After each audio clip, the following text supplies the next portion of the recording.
iisa ang adhikain, kailanman di na paalitin.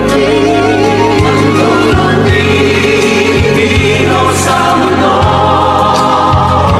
mamayaman para ang pagbabago. Katotohanan, kalayaan, katarungan ay kayang makamit na walang rahas, basta't magkaisa tayong lahat.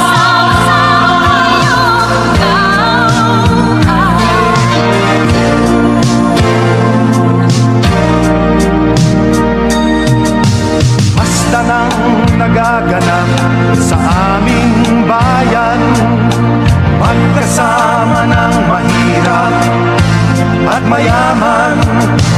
Kapit bisig, madre, pari at sundalo, naging langit itong bahagi ng mundo. Huwag muling payagang umiral ang dilim. I wish you to pray.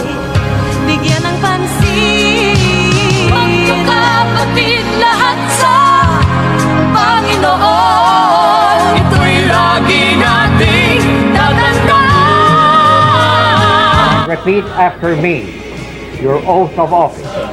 I, Corazon Cojuangco Aquino, Corazon Cojuangco Aquino, do solemnly swear do solemnly swear that I will faithfully that I will faithfully and conscientiously and conscientiously fulfill my duties fulfill my duties as President of the Philippines, as President of the Philippines, preserve and defend its fundamental law, preserve and defend its fundamental law, execute its just law, execute its just law, do justice to every man, do justice to every man, and consecrate myself and consecrate myself to the service of the nation. to the service of the nation. So help me God. So help me God.